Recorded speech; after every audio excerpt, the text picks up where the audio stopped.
BOYKA हाइरिबा मिंग असिबु तादबा kana leiribge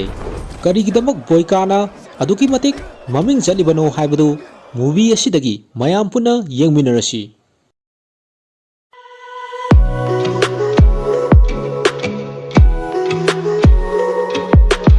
अहनबद movies reveal Manipur ना मयाम तराम नोक्सबग लोइनना इकोक नोना खुरुमजरी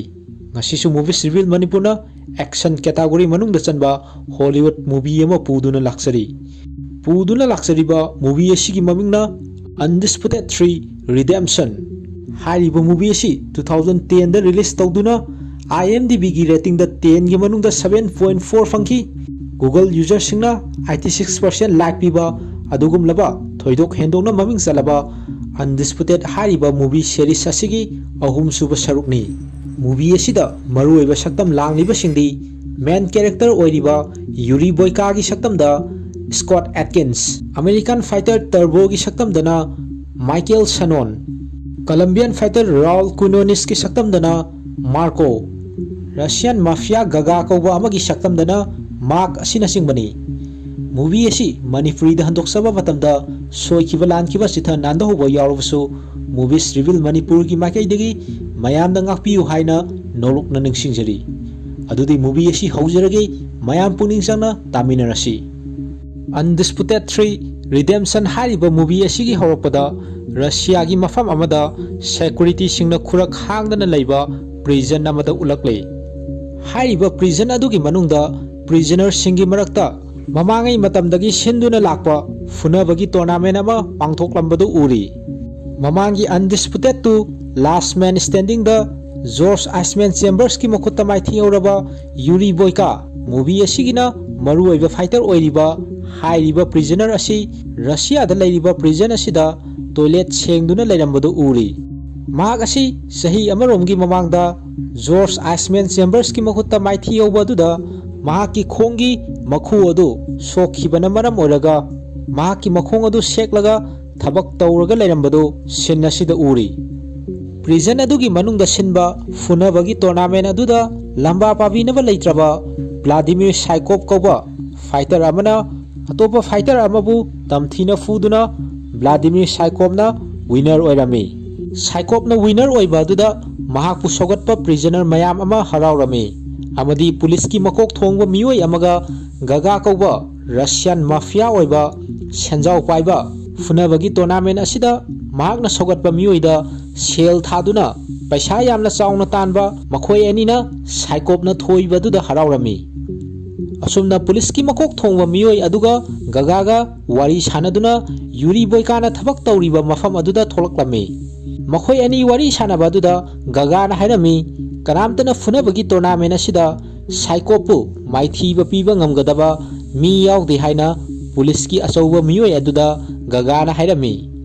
मतांग अदुदा गगाना महाक लामिनरिबा मियोय अमदा पैसा खरा पीबदा पैसादो मखादा तारमी मदुदा ममांगी अनडिस्प्यूटेड 2 दा फुनबदा मखुदा सोक्तुना लैहौबा मसमना इसांग सांगबा यूरी बॉयकाना महाकी थबक अदु तौना मखादा पैसा ताहौरे हाइना मखोय सिंग अदुदा हाइरक्लमी मदुदा मखोय सिंग अदु ओंथोरक्तुना मखादा तादुना लैरिबा पैसादो थबक तौदुना लैरिबा मियोय अदुदा हाइबदी यूरी बॉयकागी ओइजख्रसनु हाइना गगाना महाक लामिनरिबा पुलिस की अचौबा मियोय अदुदा सेंजाव पाइबगी हौनबी करीमना दुना हाइरमी गगागी वाफम अदु ताबदा बॉयकाना नाकी असिगुम्बा पैसा असि पामदे हाइदुना मखोंग अदु सेकलगा पैसा अदु नेतुना मफम अदुदगी बॉयका सतखिरमी मदुदा पुलिस अदुना गगादा महाक्सी बॉयकानी हाइना मसक ताकलमी लैरिबो वाफमदी ममांगी अनडिस्प्यूटेड सीरीजता बॉयकाना अतोपा फाइटर सिंगा फुनबदा गगाना बॉयकादा सगतुना बॉयकाना गगागी दमक्ता पैसा मयाम अमा तानबिख्रबनी अमदी हौजिक बॉयकागी ओरिबा मवोंग मतौ अदुदा गगाना बॉयकाबु मसक खंगलमदे मसिगी मतुंगदा बॉयकाना माकी कादा संगदुना क्रॉस येकपा लाइरिक अमा पुथोक्तुना थौना लिंजेल पिबिनबगी दमक ईश्वरगी मफमदा निजरमी सिन असिदना मोक यूरी बॉयकाना जेल दा लैरिबा असिदगी मतम टेंसिनदुना पेरोल दा थोकनबगी दमक रिक्वेस्ट तौखिबदु यारमदे अमदी अमुखना पेरोल दा थोकनबगी रिक्वेस्ट अदु सही 15 रिक्वेस्ट तौबा याररोय हाइना यूरी बॉयका दा हाइरक्लमी ꯃꯁꯤꯒꯤ ꯃꯇꯨꯡꯗ ꯌꯨꯔꯤ ꯕꯣꯏꯀꯥꯅ ꯃꯍꯥꯛꯀꯤ ꯀꯥꯗ ꯍꯧꯈ꯭ꯔꯕ ꯊꯧꯗꯣꯛ ꯑꯃꯗꯤ ꯃꯍꯥꯛꯅ ꯄ꯭ꯔꯤꯊꯤꯕꯤꯁꯤꯗ ꯈ꯭ꯋꯥꯏꯗꯒꯤ ꯃꯄꯨꯡ ꯐꯥꯔꯕ ꯐꯥꯏꯇꯔ ꯑꯃꯅꯤ ꯍꯥꯏꯈꯤꯕꯗꯨ ꯅꯤꯡꯁꯤꯡꯂꯗꯨꯅ ꯃꯍꯥꯛꯀꯤ ꯁꯣꯛꯂꯒ ꯂꯩꯔꯤꯕ ꯃꯈꯣꯡ ꯑꯗꯨꯗ ꯏꯁꯤꯡ ꯊꯟꯅ ꯌꯥꯎꯔꯕ ꯕꯀꯦꯠ ꯑꯃ ꯌꯥꯟꯗꯨꯅ ꯊꯥꯡꯒꯠ ꯊꯥꯡꯗ ꯁꯥꯟꯅꯗꯨꯅ ꯃꯈꯣꯡ ꯑꯗꯨ ꯍꯥꯟꯅꯒꯨꯝ ꯑꯣꯏꯔꯛꯅꯕ ꯁꯥꯖꯦꯟ ꯇꯧꯕ ꯍꯧꯔꯛꯂꯝꯃꯤ꯫ ꯇꯟꯖꯥ ꯑꯗꯨꯗ ꯁꯦꯟꯖꯥꯎ ꯄꯥꯏꯕ ꯒꯒꯥꯅ ꯕꯣꯏꯀꯥꯅ ꯂꯩꯔꯤꯕ ꯀꯥ ꯑꯗꯨꯗ ꯆꯪꯂꯛꯂꯝꯃꯤ ꯑꯃꯗꯤ ꯒꯒꯥꯅ ꯕꯣꯏꯀꯥꯗ ꯍꯥꯏꯔꯛꯂꯝꯃꯤ, ꯅꯍꯥꯛꯀꯨꯝꯕ ꯃꯤ ꯑꯃ ꯑꯁꯨꯝꯅ ꯍꯤꯡꯍꯟꯅꯤꯡꯗꯦ꯫ ꯍꯧꯈ꯭ꯔꯕ ꯃꯇꯝꯗ ꯅꯍꯥꯛꯅ ꯑꯩꯒꯤꯗꯃꯛ ꯄꯩꯁꯥ ꯃꯌꯥꯝ ꯑꯃ ꯇꯥꯟꯕꯤꯔꯝꯂꯕꯅꯤ, ꯑꯗꯨꯅ ꯅꯍꯥꯛꯀꯤꯗꯃꯛ ꯑꯩꯅ ꯃꯇꯦꯡ ꯄꯥꯡꯕ ꯄꯥꯝꯃꯤ꯫ ꯍꯌꯦꯡꯗꯒꯤ ꯅꯪ ꯇꯣꯏꯂꯦꯠꯇ ꯁꯤꯠ ꯁꯦꯡꯕꯒꯤ ꯊꯕꯛ ꯇꯧꯔꯤꯕ ꯑꯗꯨ ꯇꯣꯛꯇꯨꯅ ꯂꯥꯏꯕ꯭ꯔꯦꯔꯤꯗ ꯑꯣꯏꯅ ꯊꯕꯛ ꯇꯧꯔꯣ ꯍꯥꯏꯅ ꯕꯣꯏꯀꯥꯗ ꯒꯒꯥꯅ ꯍꯥꯏꯔꯛꯂꯝꯃꯤ꯫ ꯃꯗꯨꯗ ꯕꯣꯏꯀꯥꯅ ꯃꯍꯥꯛꯇꯤ ꯇꯣꯏꯂꯦꯠꯇ ꯇꯧꯔꯤꯕ ꯊꯕꯛ ꯑꯁꯤꯗ ꯑꯗꯨꯝ ꯇꯧꯒꯅꯤ ꯍꯥꯏꯅ ꯍꯥꯏꯕꯗ ꯒꯒꯥꯅ ꯃꯍꯥꯛꯅ ꯍꯧꯗꯣꯔꯛꯂꯤꯕ ꯋꯥꯐꯝ ꯑꯗꯨꯗ ꯌꯥꯗ꯭ꯔꯕꯅꯤꯅ ꯕꯣꯏꯀꯥꯗ ꯅꯨꯡꯉꯥꯏꯕ ꯄꯨꯟꯁꯤ ꯑꯃ ꯑꯣꯏꯖꯔꯣ ꯍꯥꯏꯔꯝꯂꯒ ꯒꯒꯥ ꯃꯄꯥꯜꯗ ꯊꯣꯛꯂꯛꯀꯦ ꯇꯧꯔꯝꯃꯤ꯫ ꯕꯣꯏꯀꯥꯅ ꯍꯧꯈ꯭ꯔꯕ ꯇꯣꯔꯅꯥꯃꯦꯟꯇ ꯃꯈꯣꯡ ꯇꯦꯛꯈꯤꯕꯗꯨ ꯅꯤꯡꯁꯤꯡꯂꯛꯇꯨꯅ ꯒꯒꯥꯗ ꯃꯍꯥꯛꯄꯨ ꯃꯇꯦꯡ ꯄꯥꯡꯕ ꯄꯥꯝꯂꯕꯗꯤ ꯍꯧꯖꯤꯛ ꯄ꯭ꯔꯤꯖꯟ ꯃꯅꯨꯡꯗ ꯆꯠꯊꯔꯤꯕ ꯇꯣꯔꯅꯥꯃꯦꯟ ꯑꯁꯤꯗ ꯃꯍꯥꯛ ꯌꯥꯎꯗꯨꯅ ꯑꯃꯨꯛ ꯍꯟꯅ ꯐꯨꯅꯕ ꯄꯥꯝꯃꯤ ꯍꯥꯏꯅ ꯕꯣꯏꯀꯥꯅ ꯍꯥꯏꯔꯝꯃꯤ꯫ ꯋꯥꯐꯝ ꯑꯗꯨꯗ ꯒꯒꯥꯅ ꯕꯣꯏꯀꯥꯗ ꯅꯈꯣꯡ ꯅꯥꯃꯇꯪꯅ ꯁꯥꯏꯀꯣꯞꯄꯨ ꯐꯨꯅꯕ ꯄꯥꯝꯃꯤꯔꯥ? ꯐꯔꯦ, ꯅꯍꯥꯛꯅ ꯁꯥꯏꯀꯣꯞꯄꯨ ꯐꯨꯔꯦ ꯈꯜꯂꯁꯤ, ꯇꯣꯔꯅꯥꯃꯦꯟ ꯑꯁꯤꯗ ꯁꯔꯨꯛ ꯌꯥꯔꯤꯕ ꯑꯇꯣꯞꯄ ꯃꯥꯂꯦꯝꯒꯤ ꯍꯩꯊꯣꯏ ꯁꯤꯡꯊꯣꯏꯔꯕ ꯐꯥꯏꯇꯔꯁꯤꯡꯁꯤꯗꯤ ꯅꯍꯥꯛꯅ ꯀꯔꯝꯅ ꯐꯨꯒꯅꯤ? ꯅꯍꯥꯛꯅ ꯇꯧꯗꯣꯔꯤꯕꯁꯤ ꯁꯣꯁꯥꯏꯠ ꯅꯠꯇ꯭ꯔꯥ? ꯑꯗꯨꯅ ꯅꯍꯥꯛꯅ ꯇꯣꯔꯅꯥꯃꯦꯟ ꯑꯁꯤꯗ ꯌꯥꯎꯒꯦ ꯍꯥꯏꯔꯤꯕꯗꯨ ꯌꯥꯔꯣꯏ ꯍꯥꯏꯔꯝꯂꯒ ꯒꯒꯥ ꯆꯠꯈꯤꯔꯝꯃꯤ꯫ ꯁꯤꯟ ꯑꯁꯤꯗꯅ ꯑꯃꯨꯛ ꯁꯥꯏꯀꯣꯞꯅ ꯑꯇꯣꯞꯄ ꯐꯥꯏꯇꯔ ꯑꯃꯕꯨ ꯇꯝꯊꯤꯅ ꯐꯨꯔꯝꯃꯤ꯫ ꯕꯣꯏꯀꯥꯅ ꯐꯨꯅꯔꯤꯕ ꯑꯗꯨꯗ ꯃꯃꯤꯠ ꯈꯥꯅ ꯌꯦꯡꯂꯝꯃꯤ꯫ ꯕꯣꯏꯀꯥꯅ ꯃꯈꯥ ꯇꯥꯅ ꯁꯣꯛꯂꯒ ꯂꯩꯔꯤꯕ ꯃꯈꯨ ꯑꯗꯨ ꯀꯪꯈꯠꯅꯕꯒꯤꯗꯃꯛ ꯍꯣꯠꯅꯖꯔꯝꯃꯤ꯫ ꯃꯍꯥꯛꯀꯤ ꯇꯨꯝꯐꯝꯒꯤ ꯃꯣꯝꯄꯥ ꯃꯈꯥꯗ ꯂꯣꯠꯇꯨꯅ ꯊꯝꯕ ꯕ꯭ꯂꯦꯗ ꯑꯃ ꯂꯧꯊꯣꯛꯇꯨꯅ ꯕꯣꯏꯀꯥꯅ ꯃꯍꯥꯛꯀꯤ ꯃꯁꯝ ꯑꯗꯨ ꯀꯛꯊꯠꯂꯝꯃꯤ꯫ ꯁꯤꯟ ꯑꯁꯤꯗꯅ ꯑꯃꯨꯛ ꯄ꯭ꯔꯤꯖꯟ ꯃꯅꯨꯡꯗ ꯁꯤꯜꯂꯤꯕ ꯇꯣꯔꯅꯥꯃꯦꯟ ꯑꯗꯨꯒꯤ ꯐꯥꯏꯅꯦꯜ ꯐꯥꯏꯠ ꯑꯣꯏꯔꯝꯃꯤ꯫ ꯐꯥꯏꯅꯦꯜ ꯐꯥꯏꯠ ꯑꯁꯤꯗ ꯊꯣꯏꯔꯤꯕ ꯋꯤꯅꯔ ꯑꯗꯨꯅ ꯃꯍꯥꯛꯀꯤ ꯅꯤꯡꯈꯥ ꯇꯝꯅꯕꯒꯤꯗꯃꯛ, ꯍꯥꯏꯕꯗꯤ ꯖꯦꯜꯗꯒꯤ ꯃꯄꯥꯜꯗ ꯊꯣꯛꯅꯕꯒꯤꯗꯃꯛ ꯑꯍꯥꯟꯕ ꯑꯣꯏꯅ ꯁꯤꯟꯕ ꯄ꯭ꯔꯤꯖꯟ ꯁ꯭ꯄꯦꯁ ꯀꯝꯄꯤꯇꯤꯁꯟ (PSC)ꯗ ꯃꯈꯥ ꯇꯥꯅ ꯁꯔꯨꯛ ꯌꯥꯒꯅꯤ ꯍꯥꯏꯅ ꯐꯥꯏꯅꯦꯜ ꯐꯥꯏꯠ ꯍꯧꯔꯝꯗꯥꯏꯗ ꯂꯥꯎꯊꯣꯛꯂꯝꯃꯤ꯫ ꯑꯁꯨꯝꯅ ꯐꯥꯏꯅꯦꯜ ꯐꯥꯏꯠ ꯑꯗꯨ ꯍꯧꯔꯗꯨꯅ ꯁꯥꯏꯀꯣꯞꯅ ꯑꯇꯣꯞꯄ ꯐꯥꯏꯇꯔ ꯑꯃꯕꯨ ꯃꯥꯏꯊꯤꯕ ꯄꯤꯔꯝꯃꯤ꯫ ꯇꯟꯖꯥ ꯑꯗꯨꯗ ꯕꯣꯏꯀꯥ ꯊꯣꯛꯂꯛꯇꯨꯅ ꯈꯪꯍꯧꯗꯅ ꯔꯤꯡꯗ ꯂꯩꯔꯤꯕ ꯁꯥꯏꯀꯣꯞꯇ ꯏꯁꯤꯡ ꯍꯩꯖꯤꯜꯂꯛꯂꯝꯃꯤ ꯑꯗꯨꯒ ꯁꯥꯏꯀꯣꯞꯇ ꯅꯍꯥꯛ ꯑꯁꯦꯡꯕ ꯆꯦꯝꯄꯤꯌꯟ ꯅꯠꯇꯦ, ꯑꯩ ꯅꯪꯕꯨ ꯐꯨꯅꯕ ꯄꯥꯝꯃꯤ ꯍꯥꯏꯅ ꯍꯥꯏꯔꯛꯂꯝꯃꯤ꯫ ꯄꯨꯂꯤꯁ ꯃꯌꯥꯝ ꯑꯃ ꯊꯣꯛꯂꯛꯇꯨꯅ ꯕꯣꯏꯀꯥꯕꯨ ꯐꯥꯔꯒ ꯃꯅꯨꯡꯗ ꯄꯨꯁꯤꯟꯅꯕ ꯍꯣꯠꯅꯔꯝꯃꯤ꯫ ꯑꯗꯨꯕꯨ ꯐꯥꯏꯠ ꯑꯗꯨꯕꯨ ꯌꯦꯡꯂꯤꯕ ꯃꯀꯣꯛ ꯊꯣꯡꯕꯁꯤꯡꯅ ꯈꯟꯅꯔꯕ ꯃꯇꯨꯡꯗ ꯕꯣꯏꯀꯥꯕꯨ ꯁꯥꯏꯀꯣꯞꯀ ꯐꯨꯅꯍꯟꯕꯗ ꯑꯌꯥꯕ ꯄꯤꯔꯝꯃꯤ꯫ ꯑꯁꯨꯝꯅ ꯃꯈꯣꯏ ꯑꯅꯤ ꯐꯥꯏꯅꯦꯜ ꯐꯥꯏꯠ ꯑꯗꯨ ꯍꯧꯔꯝꯃꯤ꯫ ꯌꯦꯡꯂꯤꯕ ꯄ꯭ꯔꯤꯖꯅꯔ ꯃꯌꯥꯝ ꯑꯗꯨꯅ ꯁꯥꯏꯀꯣꯞꯀꯤ ꯃꯃꯤꯡ ꯄꯜꯂꯗꯨꯅ ꯂꯥꯎꯔꯝꯃꯤ꯫ ꯕꯣꯏꯀꯥꯒꯤ ꯁꯣꯛꯇꯨꯅ ꯂꯩꯔꯤꯕ ꯃꯈꯣꯡ ꯑꯗꯨꯗ ꯑꯦꯝ ꯇꯧꯗꯨꯅ ꯁꯥꯏꯀꯣꯞꯅ ꯐꯨꯅꯕ ꯍꯣꯠꯅꯔꯛꯄꯗ ꯕꯣꯏꯀꯥꯅ ꯍꯦꯟꯅ ꯈꯨꯗꯣꯡꯆꯥꯕ ꯂꯧꯗꯨꯅ ꯁꯥꯏꯀꯣꯞꯄꯨ ꯐꯨꯗꯔꯛꯂꯝꯃꯤ꯫ ꯑꯁꯨꯝꯅ ꯏꯔꯥꯏ ꯂꯥꯏꯅ ꯕꯣꯏꯀꯥꯅ ꯁꯥꯏꯀꯣꯞꯄꯨ ꯃꯥꯏꯊꯤꯕ ꯄꯤꯔꯝꯃꯤ꯫ ꯑꯁꯨꯝꯅ ꯄ꯭ꯔꯤꯖꯟ ꯑꯗꯨꯗ ꯁꯤꯜꯂꯤꯕ ꯇꯣꯔꯅꯥꯃꯦꯟ ꯑꯗꯨ ꯕꯣꯏꯀꯥꯅ ꯃꯥꯏ ꯄꯥꯛꯇꯨꯅ ꯃꯈꯥ ꯇꯥꯅ ꯃꯍꯥꯛꯀꯤ ꯅꯤꯡꯇꯝꯕ ꯑꯗꯨꯕꯨ ꯐꯪꯅꯕꯒꯤꯗꯃꯛ ꯄ꯭ꯔꯤꯖꯟ ꯁ꯭ꯄꯦꯁ ꯀꯝꯄꯤꯇꯤꯁꯟ (PSC) ꯑꯗꯨꯗ ꯁꯔꯨꯛ ꯌꯥꯅꯕ ꯔꯁꯤꯌꯥꯗꯒꯤ ꯖꯣꯔꯖꯤꯌꯥꯗ ꯂꯩꯕ ꯑꯇꯣꯞꯄ ꯄ꯭ꯔꯤꯖꯟ ꯑꯃꯗ ꯕꯣꯏꯀꯥꯕꯨ ꯑꯃꯨꯛ ꯄꯨꯔꯛꯂꯝꯃꯤ꯫ ꯅꯥꯀꯜ ꯑꯃꯗꯅ ꯄ꯭ꯔꯤꯖꯟ ꯁ꯭ꯄꯦꯁ ꯀꯝꯄꯤꯇꯤꯁꯟꯒꯤ ꯑꯍꯥꯟꯕ ꯔꯥꯎꯟꯗꯒꯤ ꯂꯝꯒꯤ ꯃꯍꯨꯠ ꯁꯤꯜꯂꯤꯕ ꯄ꯭ꯔꯤꯖꯅꯔꯁꯤꯡ ꯐꯨꯅꯒꯗꯕ ꯑꯗꯨꯒꯤꯗꯃꯛ ꯁꯦꯜ ꯊꯥꯅꯕ ꯍꯧꯕ ꯌꯥꯔꯦ ꯍꯥꯏꯅ ꯂꯥꯎꯊꯣꯛꯂꯝꯃꯤ꯫ ꯁꯣꯝꯗꯅ ꯀꯝꯄꯤꯇꯤꯁꯟ ꯄꯥꯡꯊꯣꯛꯐꯝ ꯄ꯭ꯔꯤꯖꯟ ꯃꯅꯨꯡꯗ ꯄ꯭ꯔꯤꯖꯟ ꯑꯗꯨꯒꯤ ꯄꯨꯂꯤꯁ ꯃꯀꯣꯛ ꯀꯨꯁꯅ ꯏꯟꯇꯔꯅꯦꯁꯅꯦꯜ ꯄ꯭ꯔꯤꯖꯅꯔ ꯐꯥꯏꯇꯔ ꯃꯌꯥꯝ ꯁꯔꯨꯛ ꯌꯥꯗꯨꯅ ꯑꯍꯥꯟꯕ ꯑꯣꯏꯅ ꯁꯤꯜꯂꯤꯕ ꯄ꯭ꯔꯤꯖꯟ ꯁ꯭ꯄꯦꯁ ꯀꯝꯄꯤꯇꯤꯁꯟ ꯑꯁꯤꯗ ꯂꯝꯗꯒꯤ ꯂꯥꯛꯂꯤꯕ ꯄ꯭ꯔꯤꯖꯅꯔꯁꯤꯡ ꯑꯗꯨꯕు ꯋꯦꯜꯀꯝ ꯇꯧꯔꯝꯃꯤ꯫ ꯄ꯭ꯔꯤꯖꯟ ꯑꯗꯨꯒꯤ ꯄꯨꯂꯤꯁ ꯃꯀꯣꯛ ꯀꯨꯁꯅ ꯂꯝꯗꯒꯤ ꯂꯥꯛꯂꯤꯕ ꯄꯔꯦꯡ ꯂꯦꯞꯇꯨꯅ ꯂꯩꯔꯤꯕ ꯄ꯭ꯔꯤꯖꯅꯔꯁꯤꯡ ꯑꯗꯨꯗ ꯃꯈꯣꯏꯅ ꯇꯧꯈꯤꯕ ꯀ꯭ꯔꯥꯏꯝꯁꯤꯡ ꯌꯥꯎꯅ ꯃꯁꯥ ꯃꯁꯥꯒꯤ ꯃꯃꯤꯡ ꯃꯊꯥ ꯍꯥꯏꯅꯕ ꯍꯥꯏꯔꯝꯃꯤ꯫ ꯑꯁꯨꯝꯅ ꯕ꯭ꯔꯥꯖꯤꯜ, ꯒ꯭ꯔꯤꯁ, ꯐ꯭ꯔꯥꯟꯁ, USA, ꯔꯁꯤꯌꯥꯒꯤ ꯃꯍꯨꯠ ꯁꯤꯜꯂꯤꯕ ꯌꯨꯔꯤ ꯕꯣꯏꯀꯥ ꯌꯥꯎꯅ ꯃꯊꯪ ꯃꯈꯣꯏꯅ ꯇꯧꯈꯤꯕ ꯀ꯭ꯔꯥꯏꯝ ꯌꯥꯎꯅ ꯃꯁꯥ ꯃꯁꯥꯒꯤ ꯃꯃꯤꯡ ꯍꯥꯏꯔꯝꯃꯤ꯫ ꯑꯔꯣꯏꯕꯗ ꯀꯂꯝꯕꯤꯌꯥꯗꯒꯤ ꯖꯦꯜ ꯑꯗꯨꯗ ꯀꯨꯏꯅ ꯂꯩꯔꯛꯂꯕ ꯖꯦꯜ ꯃꯅꯨꯡꯗ ꯁ꯭ꯄꯦꯁꯤꯌꯦꯜ ꯇ꯭ꯔꯤꯠꯃꯦꯟ ꯄꯤꯔꯤꯕ ꯔꯥꯎꯜ ꯀꯣꯏꯅꯣꯅꯤꯁꯅ ꯃꯍꯥꯛꯁꯨ ꯃꯌꯥꯝ ꯑꯗꯨꯗ ꯃꯁꯛ ꯇꯥꯛꯂꯝꯃꯤ꯫ ꯑꯁꯨꯝꯅ ꯄ꯭ꯔꯤꯖꯟ ꯑꯗꯨꯒꯤ ꯄꯨꯂꯤꯁ ꯃꯀꯣꯛ ꯀꯨꯁꯅ ꯃꯐꯝ ꯑꯁꯤ ꯒꯣꯔꯒꯣꯟ ꯄ꯭ꯔꯤꯖꯟꯅꯤ, ꯍꯦꯜꯒꯨꯝꯕꯅꯤ, ꯑꯗꯨꯅ ꯍꯧꯖꯤꯛ ꯅꯈꯣꯏ ꯃꯐꯝ ꯑꯁꯤꯗ ꯂꯩꯔꯕꯅꯤ ꯍꯥꯏꯔꯝꯂꯒ ꯃꯍꯥꯛ ꯆꯠꯀꯦ ꯇꯧꯔꯝꯃꯤ꯫ ꯃꯍꯥꯛꯀꯤ ꯋꯥꯐꯝ ꯑꯗꯨꯗ USA ꯃꯍꯨꯠ ꯁꯤꯜꯂꯤꯕ ꯇꯔꯕꯣ ꯀꯧꯕ ꯄ꯭ꯔꯤꯖꯅꯔ ꯑꯃꯅ ꯄ꯭ꯔꯤꯖꯟ ꯑꯗꯨꯒꯤ ꯄꯨꯂꯤꯁ ꯃꯀꯣꯛ ꯀꯨꯁꯇ ꯀꯔꯦꯝ ꯀꯊꯥꯏꯅꯕ ꯋꯥꯐꯝ ꯈꯔ ꯍꯥꯏꯔꯝꯃꯤ꯫ ꯃꯗꯨꯗ ꯀꯨꯁꯅ ꯅꯍꯥꯛ ꯌꯨꯝꯗ ꯍꯟꯕ ꯄꯥꯝꯂꯕꯗꯤ ꯑꯩꯈꯣꯏꯅ ꯊꯧꯔꯥꯡ ꯇꯧꯒꯦ ꯍꯥꯏꯔꯗꯨꯅ ꯀꯨꯁꯀꯤ ꯃꯤꯑꯣꯏ ꯑꯃꯗ ꯇꯔꯕꯣꯕꯨ ꯐꯨꯅꯕ ꯏꯪꯒꯤꯠ ꯄꯤꯔꯝꯂꯒ ꯃꯍꯥꯛ ꯆꯠꯈꯤꯔꯝꯃꯤ꯫ ꯇꯔꯕꯣꯒꯤ ꯃꯅꯤꯡꯗ ꯂꯩꯔꯤꯕ ꯄꯨꯂꯤꯁ ꯑꯃꯅ ꯇꯔꯕꯣꯕꯨ ꯐꯨꯔꯝꯃꯤ꯫ ꯃꯁꯤꯒꯤ ꯃꯇꯨꯡꯗ ꯂꯝꯗꯒꯤ ꯂꯥꯛꯂꯤꯕ ꯄ꯭ꯔꯤꯖꯟ ꯁ꯭ꯄꯦꯁ ꯀꯝꯄꯤꯇꯤꯁꯟꯗ ꯁꯔꯨꯛ ꯌꯥꯒꯗꯕ ꯄ꯭ꯔꯤꯖꯅꯔꯁꯤꯡ ꯐꯥꯏꯇꯔꯁꯤꯡ ꯑꯗꯨ ꯃꯈꯣꯏꯒꯤ ꯁꯤꯖꯤꯟꯅꯒꯗꯕ ꯐꯤꯔꯣꯜꯁꯤꯡꯒ ꯂꯣꯏꯅꯅ ꯃꯁꯥꯒꯤ ꯀꯥꯗ ꯆꯪꯍꯜꯂꯝꯃꯤ꯫ ꯁꯤꯟ ꯑꯁꯤꯗꯅ ꯑꯃꯨꯛ ꯄ꯭ꯔꯤꯖꯟ ꯁ꯭ꯄꯦꯁ ꯀꯝꯄꯤꯇꯤꯁꯟ ꯑꯁꯤꯕꯨ ꯁꯤꯜ ꯂꯥꯡꯂꯤꯕ ꯁꯦꯟꯖꯥꯎ ꯄꯥꯏꯕꯁꯤꯡ ꯑꯗꯨ ꯃꯤꯐꯝ ꯄꯥꯡꯊꯣꯛꯂꯝꯃꯤ꯫ ꯃꯤꯐꯝ ꯑꯗꯨꯗ ꯃꯈꯣꯏꯒꯤ ꯀꯃꯟ ꯏꯟꯇꯔꯦꯁꯁꯤ ꯄꯩꯁꯥꯅꯤ, ꯑꯗꯨꯅ ꯀꯝꯗꯧꯅ ꯔꯤꯛꯁ ꯂꯩꯇꯅ ꯄ꯭ꯔꯣꯐꯤꯠ ꯌꯥꯝꯅ ꯐꯪꯒꯅꯤ ꯍꯥꯏꯕꯒꯤ ꯋꯥꯐꯝꯗ ꯈꯟꯅꯔꯝꯃꯤ꯫ ꯃꯊꯪꯒꯤ ꯅꯨꯃꯤꯠꯇ ꯀꯝꯄꯤꯇꯤꯁꯟ ꯑꯗꯨꯗ ꯁꯔꯨꯛ ꯌꯥꯒꯗꯕ ꯄ꯭ꯔꯤꯖꯅꯔꯁꯤꯡ ꯑꯗꯨꯗ ꯅꯣꯡꯃꯗ ꯄꯨꯡ ꯑꯃ ꯇ꯭ꯔꯦꯅꯤꯡ ꯇꯧꯕ ꯌꯥꯒꯅꯤ ꯍꯥꯏꯅ ꯄ꯭ꯔꯤꯖꯟ ꯑꯗꯨꯒꯤ ꯄꯨꯂꯤꯁ ꯃꯀꯣꯛ ꯑꯣꯏꯔꯤꯕ ꯀꯨꯁꯅ ꯄ꯭ꯔꯤꯖꯅꯔ ꯃꯌꯥꯝ ꯑꯗꯨꯗ ꯍꯥꯏꯔꯝꯃꯤ꯫ ꯑꯗꯨꯕꯨ ꯇ꯭ꯔꯦꯅꯤꯡ ꯇꯧꯗ꯭ꯔꯤꯉꯩ ꯃꯃꯥꯡꯗ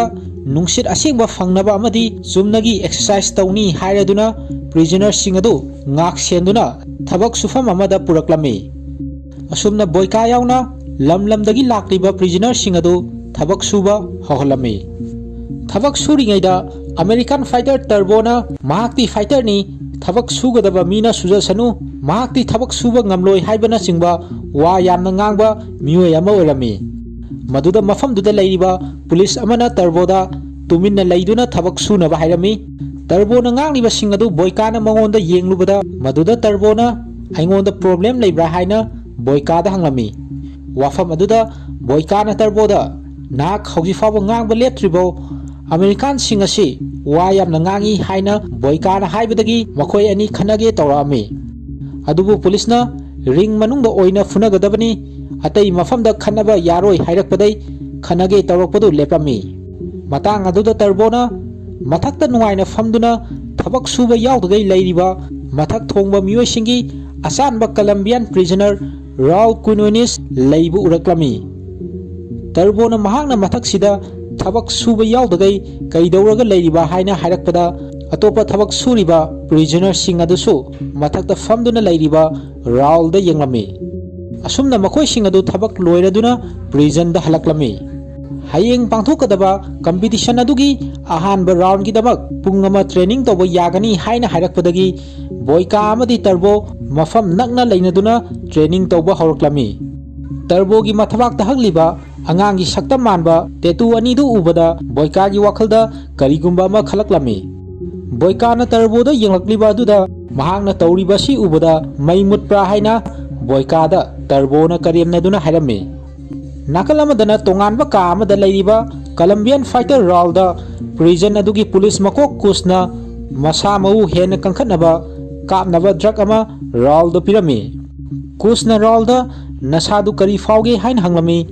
ꯃꯗꯨꯗ ꯔꯥꯎꯜꯅ ꯑꯩꯒꯤ ꯆꯣꯀ꯭ꯂꯦꯠꯁꯤ ꯆꯥꯔꯕ ꯃꯇꯨꯡꯗ ꯏꯁꯥ ꯍꯦꯟꯅ ꯅꯨꯡꯉꯥꯏꯔꯛꯂꯅꯤ ꯍꯥꯏꯅ ꯍꯥꯏꯔꯝꯃꯤ꯫ ꯑꯁꯨꯝꯅ ꯔꯥꯎꯜꯒꯤ ꯇ꯭ꯔꯦꯅꯤꯡ ꯑꯗꯨꯗ ꯃꯇꯦꯡ ꯄꯥꯡꯅꯕ ꯃꯥꯒꯤꯗꯃꯛꯇ ꯀꯨꯁꯅ ꯑꯍꯦꯟꯕ ꯃꯤ ꯈꯔ ꯄꯤꯔꯝꯃꯤ꯫ ꯔꯥꯎꯜꯅ ꯍꯤꯗꯥꯛ ꯗ꯭ꯔꯒ ꯑꯗꯨꯒꯤ ꯃꯇꯦꯡꯅ ꯃꯁꯥ ꯑꯗꯨ ꯅꯨꯡꯉꯥꯏꯅ ꯇ꯭ꯔꯦꯅꯤꯡ ꯇꯧꯔꯝꯃꯤ꯫ ꯃꯊꯪꯒꯤ ꯅꯨꯃꯤꯠꯇ ꯄ꯭ꯔꯤꯖꯟ ꯁ꯭ꯄꯦꯁ ꯀꯝꯄꯤꯇꯤꯁꯟꯒꯤ ꯑꯍꯥꯟꯕ ꯔꯥꯎꯟꯗꯒꯤꯗꯃꯛ ꯁꯦꯝ ꯁꯥꯕ ꯍꯧꯔꯛꯂꯝꯃꯤ꯫ ꯀꯝꯄꯤꯇꯤꯁꯟ ꯑꯁꯤꯒꯤ ꯐꯨꯅꯕꯒꯤ ꯃꯦꯆꯁꯤꯡ ꯑꯁꯤ ꯑꯇꯩ ꯃꯐꯝꯁꯤꯡꯗꯁꯨ ꯌꯦꯡꯅꯗꯨꯅ ꯁꯦꯟꯖꯥꯎ ꯄꯥꯏꯕ ꯃꯌꯥꯝꯅ ꯄꯩꯁꯥ ꯊꯥꯅꯔꯝꯃꯤ꯫ ꯑꯍꯥꯟꯕꯒꯤ ꯃꯦꯆ ꯑꯣꯏꯅ ꯒ꯭ꯔꯤꯁꯀꯤ ꯄꯦꯇ꯭ꯔꯣꯁꯀ ꯕ꯭ꯔꯥꯖꯤꯜꯒꯤ ꯁꯤꯜꯚꯥꯒ ꯐꯥꯏꯠ ꯍꯧꯔꯝꯃꯤ꯫ ꯃꯗꯨꯗ ꯕ꯭ꯔꯥꯖꯤꯜꯒꯤ ꯁꯤꯜꯚꯥꯅ ꯉꯝꯗꯨꯅ ꯃꯊꯪꯒꯤ ꯔꯥꯎꯟ ꯆꯪꯂꯝꯃꯤ꯫ ꯃꯦꯆ ꯑꯗꯨ ꯔꯁꯤꯌꯟ ꯃꯥꯐꯤꯌꯥ ꯒꯒꯥꯁꯨ ꯂꯥꯛꯇꯨꯅ ꯌꯦꯡꯂꯝꯃꯤ꯫ ꯃꯊꯪꯒꯤ ꯑꯅꯤꯁꯨꯕ ꯐꯥꯏꯠꯇ USAꯒꯤ ꯇꯔꯕꯣꯒ ꯀ꯭ꯔꯣꯁꯤꯌꯥꯒꯤ ꯑꯟꯗ꯭ꯔꯩꯒ ꯐꯨꯅꯕ ꯍꯧꯔꯝꯃꯤ꯫ ꯃꯗꯨꯗꯅ ꯇꯔꯕꯣꯅ ꯋꯤꯅꯔ ꯑꯣꯏꯔꯝꯃꯤ꯫ ꯇꯔꯕꯣꯕꯨ ꯁꯧꯒꯠꯇꯨꯅ ꯄꯩꯁꯥ ꯊꯥꯕ ꯁꯦꯟꯖꯥꯎ ꯄꯥꯏꯕ ꯒꯒꯥꯒ ꯂꯥꯛꯃꯤꯟꯅꯕ ꯃꯤꯑꯣꯏ ꯑꯃꯅ ꯇꯔꯕꯣꯅ ꯊꯣꯏꯕꯗ ꯍꯔꯥꯎꯕ ꯐꯣꯡꯗꯣꯛꯂꯝꯃꯤ꯫ ꯃꯊꯪꯒꯤ ꯐꯥꯏꯠꯇꯅ ꯔꯁꯤꯌꯥꯒꯤ ꯕꯣꯏꯀꯥꯒ ꯐ꯭ꯔꯥꯟꯁꯀꯤ ꯗꯨꯄꯦꯟꯒ ꯐꯨꯅꯕ ꯑꯃꯨꯛ ꯍꯧꯔꯝꯃꯤ꯫ ꯕꯣꯏꯀꯥꯅ ꯗꯨꯄꯦꯟꯕꯨ ꯃꯥꯏꯊꯤꯕ ꯄꯤꯗꯨꯅ ꯋꯤꯅꯔ ꯑꯣꯏꯔꯝꯃꯤ꯫ ꯕꯣꯏꯀꯥꯅ ꯃꯥꯏ ꯄꯥꯛꯄ ꯑꯗꯨꯗ ꯒꯒꯥꯅ ꯍꯔꯥꯎꯕ ꯐꯣꯡꯗꯣꯛꯄꯒꯤ ꯏꯪꯒꯤꯠ ꯇꯧꯔꯛꯂꯝꯃꯤ꯫ ꯃꯗꯨꯗ ꯕꯣꯏꯀꯥꯅ ꯒꯒꯥꯗ ꯈꯥꯅ ꯌꯦꯡꯂꯝꯃꯤ꯫ ꯂꯩꯔꯤꯕ ꯋꯥꯐꯝꯗꯤ ꯃꯃꯥꯡꯒꯤ ꯃꯇꯝꯗ ꯕꯣꯏꯀꯥꯅ ꯒꯒꯥꯒꯤꯗꯃꯛꯇ ꯆꯥꯎꯅ ꯄꯩꯁꯥ ꯇꯥꯜꯂꯝꯂꯕꯅꯤ, ꯑꯗꯨꯕꯨ ꯕꯣꯏꯀꯥꯅ ꯃꯍꯥꯛꯀꯤ ꯃꯈꯨ ꯑꯗꯨꯗ ꯁꯣꯛꯈꯤꯕ ꯃꯇꯝ ꯑꯗꯨꯗ ꯒꯒꯥꯅ ꯕꯣꯏꯀꯥꯕꯨ ꯀꯥꯎꯊꯣꯛꯈꯤꯕ amadi mamangi Russian prison amada leirigai matamda BOYKA bu prison space competition asida saruk yage haina BOYKA na haibada gaga na yakhidaba adugidamak BOYKA na gaga bu warorami mathangi fighter amok Colombian gi Raul ga North Korea gi fighter amaga funaba horami adubu Raul na line North Korea gi fighter adubu maithi babirami masigi matungda maithi horaba fighter singado gari da haptuna mayumda hallani haibi wakhalda mafam amada puraklami maithi horaba fighter singado gari dei kumdaraklami pareng lengduna lefallaba matungda makhoi singado nongmaina kaptuna halami sin asidana mok prisoner singado thabak suba amuk horami tarbona BOYKA da kakak hauduna wari saba horami madudagi makhoi ani funaraklami leiriba police mayamduna makhoi ani bu khamdoktuna faraba matungda dandi oina prison manungi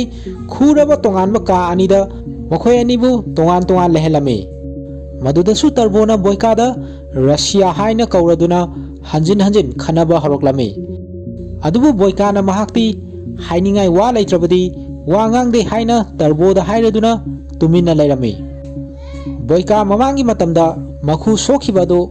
kaadu chinbana maram oiduna amasung lepaga sum laibagi makhu adu pairaga awasaina khangami asumna makhoi kaadu dai fana kuina laigaba matungda police sing adu sanglaktuna makhoi bu loktholami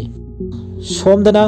gaga amadi tarboda sogatuna sel thariba miyoi aduna prison aduda laktuna BOYKA amadi tarboga tongan unarami unaba aduda BOYKA amadi tarbona mafam asida nung thugai handuna awaba thabak suali haibo wafam thanami makhoigi wafam aduda gaga amadi tarbogi dabak leptuna sel thariba miyoi makhoi anidu mai hauna sauraduna prison adugi police makok kuska unanaba mahaki kaada lakami kuska unaba aduda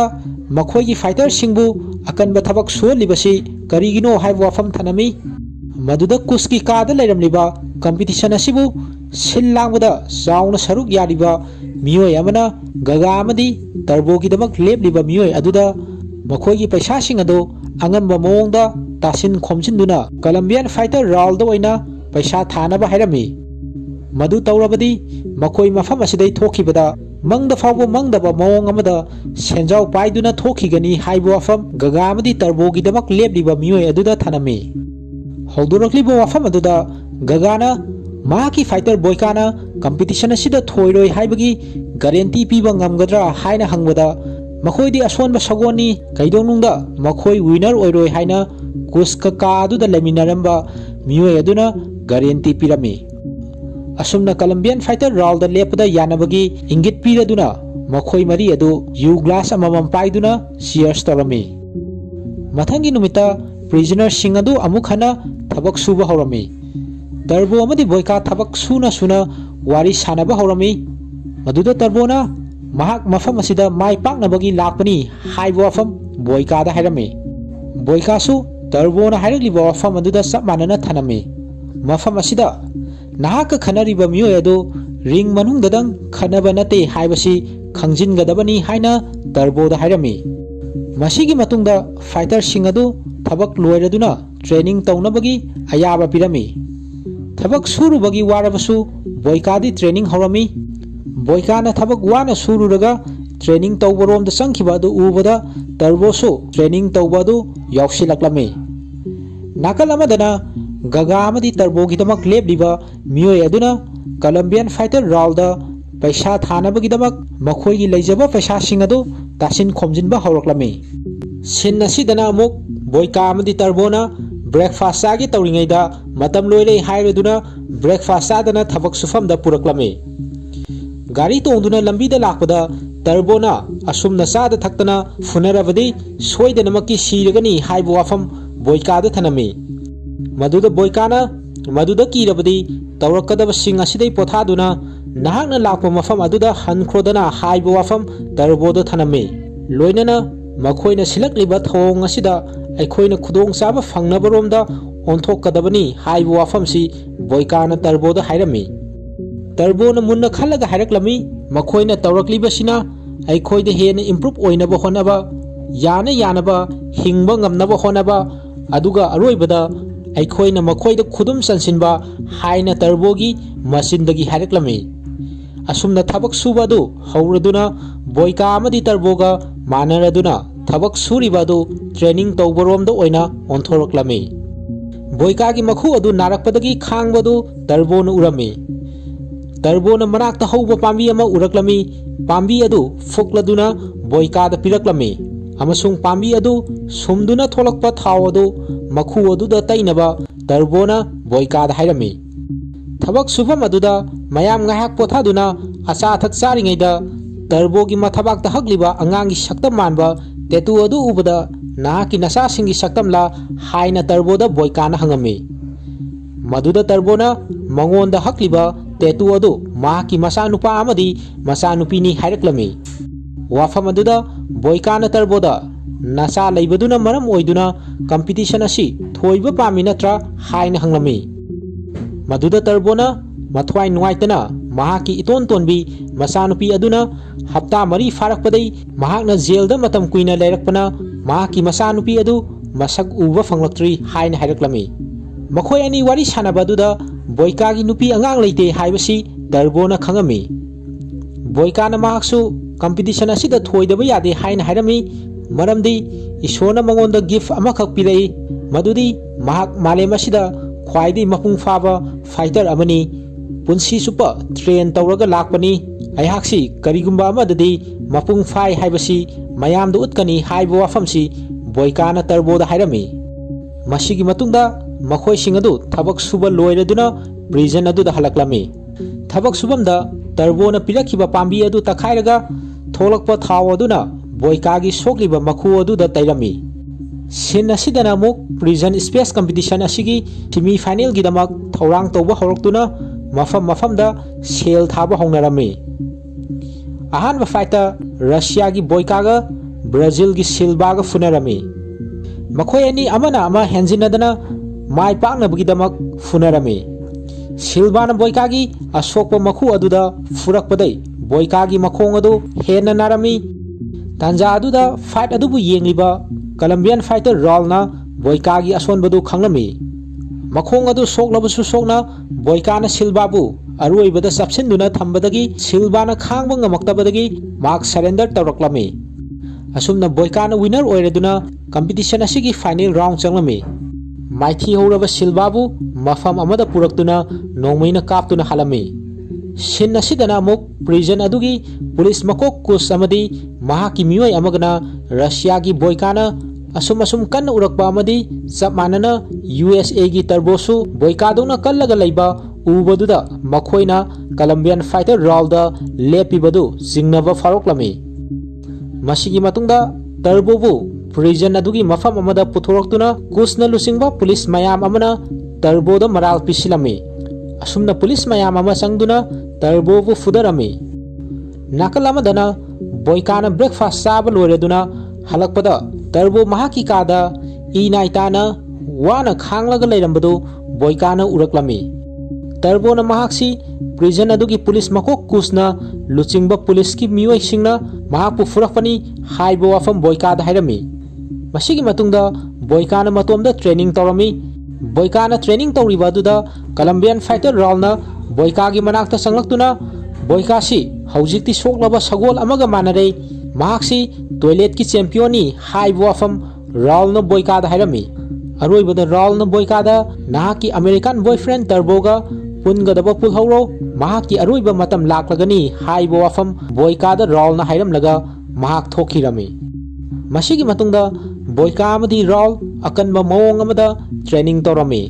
फुरमबदगी सोक्लबा टर्बोसु राउलगा फुनगदबा अनीसुबा semifinal अदुगिदमक थोइदबा यादे हाइबा वाखलदा सोक्लबसु सोक्ना टर्बोना वाना training तौरमी। टर्बोना training तौरिबा मवोंग मतौ अदु बोयकाना उरमी। मसीगी मतुंगदा prisoner सिंग अदु थबक सुफमदा लाक्लमी। लाक्पगी लंबिदा बोयकाना टर्बोदा उमंग forest की मतंगदा नाक कयाम खंगबगे नाक मिलिटरीदा लैरई हाइबदाइने हाइबो वाफम बोयकाना हंगलमी। थबक सुबा अदु हौरदुना बोयकाना टर्बोदा नाक मफम असिदै उमंगदा नाथोक्लगा चेनखिनबा हाइरमी। लैरिबा सिक्युरिटी सिंग असि हानादौना यामना लैबु उदे कनामतना नंग अमा चेनखिबदा खंगोय पुल्लिबा योटकी चेन असि थुगाइदुना nahak umangda senkro haina boykana tarboda hairami maduda tarbona mahak funakini kiduna chenbada ikai khumnafam leiroi haibo wafam thanami tarbogi wafam aduda boykana funagadaba adu asengba changyeng nate paisagi damak sibadi ikai khumnafam leite haina hairami Tarbona mahak kesu siroi porabasu mahak soidanamaki yumda halhalakani haina boykada haibada prison aduda kuina lairaklaba ahal amana makhoina wari sanariba adu taraduna mafam asidai kanamta mayumda hankhidri maithi hauraba fighter sing adu loinamak mangkhiba ngaktani kanamta mafam asidai hinga thokhidri haina ahal aduna boyka amadi tarbona wari sanariba adu marak thatuna hairaklami ahal adugi wafam aduda boykana tarboda nahak nanthokuna umangda chenba natana nahaki khannaba choice leitre hain hairami asumna tarbo thabak suba madudai nanthokuna umangda chensinkhibada yanarami tarbona boykada tawgadaba sigdamak makhoina nangbu soidanamaki hakpirani haibu wafam thanami maduda boykana makhoina aibu final fight kidamak sel thanagadaba adugidamak darkar oibanina makhoina aibu handoi haina tarboda hairami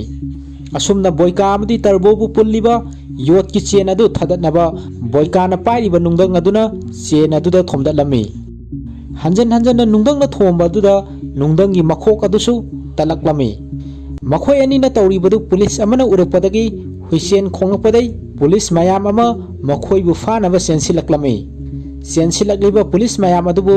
boyka amadi tarbona fudaraklami adubu tarbodi police mayam aduna amuk fudaba horoklami boykana manak aduda leiriba police mayam adubu amamam toina fudaduna makhoi ani bu pulliba yot ki chen adugi so adu police amadagi boykana logduna chen adubu hangdoklami amadi tarbo singthaktuda kakhatpada atopa prisoner singna mateng pangduna umang adubu leiriba maikai lomda chen khirami police amana tarboda nomaina kapakpada boykana nomai kaplakliba police adubu nungna thomdatlami asumna tarbo mafam adudai nanthokuna umangda sensin khraba matungda boykabu police mayam changduna faraba matungda prison aduda amuk puraklami fubadagi gyan mangduna leiriba boykabu ising haijalakpadagi mahak gyan taraktuna hawgolaklami boykana mahak gagaga unagi haina prison adugi police mako kus amadi mahakki miyoi aduda hairami maduda boykada nahakpu gaga natragana atopa miyoi amana kanba ngamgadra gagana nahakpu khanbiramgadra haina hanglaklami madugi paukhom oina boykana gagadi paisagi damakta yamna khanbani mahaki paisa adubu fangnabagi damakta aina mafam asida leiribani haina prison adugi police mako kus samadi mahaki miyoi aduda hairami hanagi plan aduda ahongba leire haina boykada hairakladuna police sing adugi maningda leiramliba gagabu boykagi mangda tholaklami maduda gagana boykada nahaki nakhu aduna Colombian fighter Raul bu fuba ngamloi aduna ayhak Colombian fighter adugidamak leptuna sel thare haina gagana haireklami gagagi wafam aduda boykana sauraduna nahaksu sa singasiga loina ramlaba haina haireklami maduda gagana ayhakti paisaga loina bani haina haireklami gagana tarokliba aduda mahakpu sauhale haina boykana gagada sauna hairami asumna prison space competition adugi final fight adugidamak Russia gi boyka amadi Colombian fighter Raul gi marakta funagadaba match adugidamak currency ame hektada paisa thanaba yaduna prithvi sinba thungna paisa thanaba horoklami final fight adubu hounaba sem sarduna wai teramba nupa aduna mahakna pairamba nura adu funabam ring adugi manak nangna thanami boyka amadi Raul gi final match adu horami makhoi ani amana ama henjinadana funaba horami funaba do asum changsilakpada Raul na boyka gi sokhiba makhong aduda attack tawraktuna fuba horoklami ahanbada boyka gi damakta leptuna sel tharamba akonbada Colombian fighter Raul da leptuna sel thakhiba gaga yauna mahakpu sogatpa miyoi sing aduna boyka bu Raul na hena khudum chansilakpaduda Raul na thoirani haibagi wakhalda harauba phongdoklami boyka mahaki makhu aduda Raul na hena attack tawrakpadagi boyka fibam soksilaklami mamangda Raul na boyka di toilet ki champion ni haina haikhiba adu boyka na ningsinglaktuna wai teibada sisinaramba fi adu lokthoktura mahaki soklaba makhu aduda boyka na yasilami aduga boyka na thongna amaga loinana amuk khana Raul ga funaba horami ꯃꯈꯣꯏ ꯑꯅꯤ ꯑꯁꯨꯝ ꯐꯨꯅꯔꯛꯄ ꯑꯗꯨꯗ ꯑꯔꯣꯏꯕꯗ ꯔꯥꯎꯜꯅ ꯕꯣꯏꯀꯥꯗ ꯀꯥꯎꯔꯛꯄ ꯀꯤꯛ ꯑꯃ ꯕꯣꯏꯀꯥꯒꯤ ꯁꯣꯛꯂꯕ ꯐꯤ ꯌꯦꯠꯁꯜꯂꯕ ꯃꯈꯨ ꯑꯗꯨꯅ ꯉꯥꯛꯊꯣꯛꯇꯨꯅ ꯔꯥꯎꯜꯒꯤ ꯃꯈꯣꯡ ꯑꯗꯨ ꯇꯦꯛꯂꯝꯃꯤ꯫ ꯃꯈꯣꯡ ꯑꯗꯨ ꯇꯦꯛꯈꯤꯕ ꯑꯗꯨꯒꯤ ꯆꯩꯅꯥ ꯑꯗꯨ ꯔꯥꯎꯜꯅ ꯈꯥꯡꯂꯝꯃꯤ꯫ ꯑꯁꯨꯝꯅ ꯄ꯭ꯔꯤꯖꯟ ꯁ꯭ꯄꯦꯁ ꯀꯝꯄꯤꯇꯤꯁꯟ ꯑꯁꯤꯒꯤ ꯐꯥꯏꯅꯦꯜ ꯐꯥꯏꯠ ꯑꯁꯤ ꯕꯣꯏꯀꯥꯅ ꯊꯣꯏꯔꯝꯃꯤ꯫ ꯔꯥꯎꯜꯒꯤꯗꯃꯛ ꯂꯦꯞꯇꯨꯅ ꯁꯦꯜ ꯊꯥꯈꯤꯕ ꯃꯤꯑꯣꯏ ꯒꯒꯥ ꯌꯥꯎꯅ US ꯇꯔꯕꯣꯒꯤ ꯃꯤꯑꯣꯏ ꯑꯗꯨꯁꯨ ꯃꯩ ꯍꯧꯅ ꯁꯥꯎꯔꯝꯃꯤ꯫ ꯒꯒꯥꯗ ꯀꯂꯝꯕꯤꯌꯟ ꯐꯥꯏꯇꯔ ꯔꯥꯎꯜꯗ ꯑꯣꯏꯅ ꯂꯦꯞꯅꯕ ꯍꯥꯏꯔꯛꯈꯤꯕ ꯃꯤꯑꯣꯏ ꯑꯗꯨꯗ ꯒꯒꯥꯅ ꯁꯥꯎꯔꯗꯨꯅ ꯃꯍꯥꯛꯀꯤ ꯄꯩꯁꯥ ꯃꯌꯥꯝ ꯑꯃ ꯃꯥꯡꯍꯜꯂꯦ ꯍꯥꯏꯔꯝꯃꯤ꯫ ꯃꯤꯑꯣꯏ ꯑꯗꯨꯒꯤ ꯕ꯭ꯔꯦꯟ ꯑꯗꯨ ꯆꯥꯃꯁꯅ ꯀꯣꯠꯂꯒ ꯆꯥꯒꯅꯤ ꯍꯥꯏꯅ ꯒꯒꯥꯅ ꯁꯥꯎꯅ ꯍꯥꯏꯔꯝꯃꯤ꯫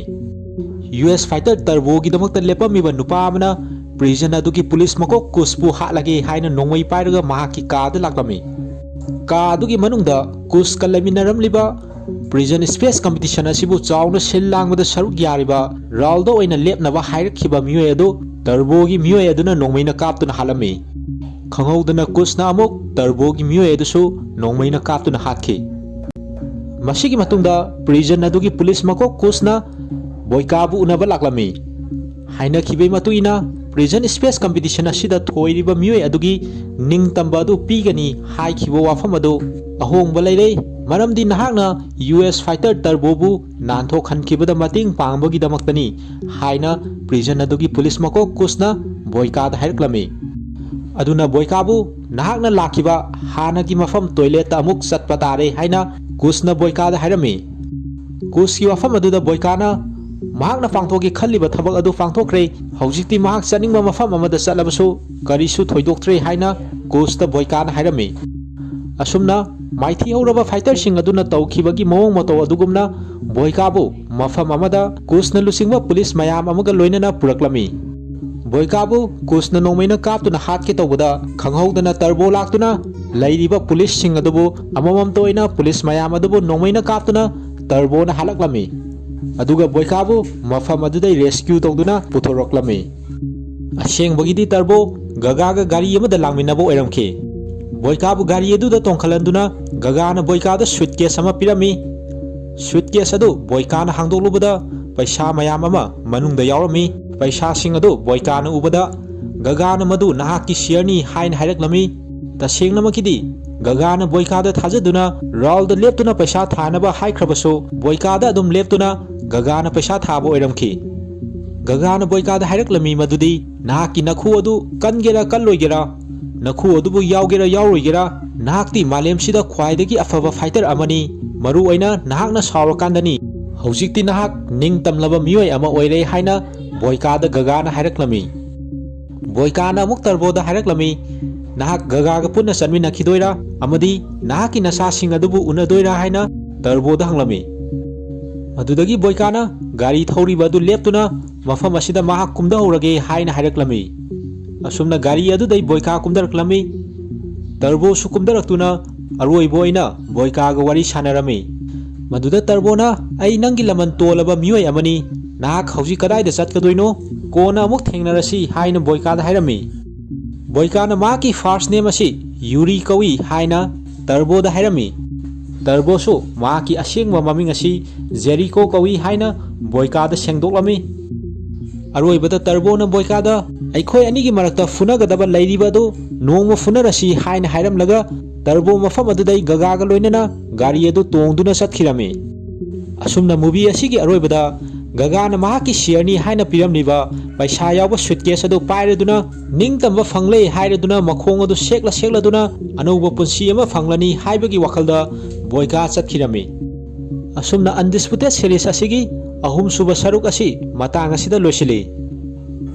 ꯋꯥꯔꯤ ꯑꯁꯤ ꯃꯇꯥꯡ ꯁ꯭ꯋꯥꯏꯗ ꯂꯣꯏꯖꯔꯦ꯫ ꯇꯥꯕꯤꯔꯤꯕ ꯈ꯭ꯋꯥꯏ ꯃꯤꯌꯥꯝꯅ ꯂꯥꯏꯛ, ꯁꯕꯁꯀ꯭ꯔꯥꯏꯕ, ꯀꯃꯦꯟ ꯑꯃꯗꯤ ꯁꯤꯌꯔ ꯇꯧꯕꯤꯗꯨꯅ ꯆꯦꯅꯦꯜ ꯑꯁꯤꯕꯨ ꯄꯨꯛꯅꯤꯡ ꯊꯧꯒꯠꯄꯤꯌꯨ ꯑꯃꯁꯨꯡ ꯃꯇꯨꯡ ꯇꯥꯔꯛꯄꯗ ꯍꯦꯟꯅ ꯅꯨꯡꯉꯥꯏꯔꯕ ꯚꯤꯗꯤꯑꯣ ꯀꯌꯥ ꯑꯃ ꯊꯥꯒꯠꯄ ꯉꯝꯕ ꯑꯣꯏꯖꯒꯦ ꯍꯥꯏꯅ ꯃꯨꯚꯤꯁ ꯔꯤꯚꯤꯜ ꯃꯅꯤꯄꯨꯔꯒꯤ ꯃꯥꯏꯀꯩꯗꯒꯤ ꯑꯔꯣꯏꯕꯗ ꯅꯣꯂꯨꯛꯅ ꯅꯤꯡꯁꯤꯡꯖꯔꯤ꯫